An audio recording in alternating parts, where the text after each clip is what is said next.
আসসালামু আলাইকুম মাছ চাষী ভাইয়েরা, আশা করি আপনারা সকলে ভালো আছেন। আপনারা দেখতে পাচ্ছেন এটা হচ্ছে সামুদ্রিক অঞ্চলের ভেটকি কোরাল মাছের পোনা। আপনারা যে সকল চাষী ভাইয়েরা আছেন যে প্রাকৃতিক খাবার খেয়ে মাছ চাষ করে বড় করতে চান, মূলত হচ্ছে প্রাকৃতিক খাবার খেয়ে এই ধরনের মাছগুলো বড় হয়। এটা হচ্ছে লাইভ ফিশ খেয়ে বড় হয়ে থাকে। যেমন আপনাদের পুকুর যদি ছোট ছোট অবাঞ্ছিত মাছ হয়ে থাকে, এগুলো খেয়ে মূলত বড় হয়ে থাকে। এটা বছরে 4 থেকে 5 কেজি পর্যন্ত ওজন হয়। যদি আপনাদের পুকুরে খাবারের কোয়ান্টিটি বেশি থাকে তাহলে আপনারা অবশ্যই এই ধরনের মাছগুলো চাষ করতে পারেন। যেমন আপনাদের পুকুর যদি অবাঞ্ছিত মাছ হয়ে থাকে বেশি পরিমাণে, এগুলোর কারণে আপনি অন্য কোনো মাছ চাষাবাদ করতে পারছেন না, তাহলে আপনি অবশ্যই এই ধরনের ভেটকি কোরাল মাছ চাষ করতে পারেন। এটার সাইজ রয়েছে বর্তমানে 2.5 ইঞ্চি থেকে 3 ইঞ্চি সাইজের পোনা। এই পোনাটা আমরা ফিতা দিয়ে ডাইরেক্ট আপনাদেরকে মেপে দেখাচ্ছি, তো আপনারা দেখতে পাচ্ছেন ভিডিওতে।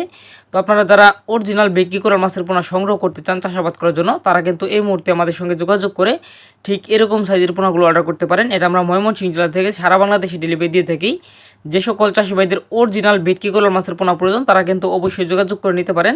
দেখতে পাচ্ছেন মাছগুলো কত বড় সাইজের পোনা, আপনি চাইলে কিন্তু অর্ডার করতে পারেন। আর এই মাছটা আমরা সারা বাংলাদেশে ডেলিভারি দিয়ে আসতেছি বর্তমান সময়ে। আর এটা মিনিমাম অর্ডার করতে হবে আপনাদেরকে 200 পিস। যারা মূলত 200 পিস পোনা নেবেন, তারা কিন্তু অবশ্যই আমাদের ভিডিওর স্ক্রিনে দেওয়া নাম্বার যোগাযোগ করতে পারেন। যারা মূলত শৌখিন চাষি ভাইরা আছেন যে তারাই মূলত এই ধরনের মাছগুলো চাষ করতে পারেন। এটা কিন্তু বছরে দ্রুত বড় হয়, আপনি চাইলে কিন্তু অর্ডার করতে পারেন। যদি আপনারা কারো এই ধরনের মাছের পোনা প্রয়োজন হয়, অবশ্যই আমাদের ভিডিওর স্ক্রিনে দেওয়া নাম্বার যোগাযোগ করতে পারেন। এটা মূলত হচ্ছে নিচের স্তরে খাবার খেয়ে বড় থাকে। যেমন আপনাদের পুকুর যদি পর্যাপ্ত পরিমাণে অবাঞ্ছিত মাছ হয়ে গেছে, তাহলে আপনি অবশ্যই সামুদ্রিক ভেটকি কোরাল মাছ এবং আয়ের মাছ, বল মাছ, চিতল মাছ এই ধরনের মাছ চাষ করতে পারেন আপনার পুকুরে। তো আপনাদের যদি পোনা প্রয়োজন হয়, অবশ্যই আমাদের সঙ্গে যোগাযোগ করবেন। আর ভিডিওটি ভালো লাগলে অবশ্যই অন্য অন্য মাছ চাষি ও খামারি ভাইদেরকে দেখার মতো সুযোগ করে দিবেন।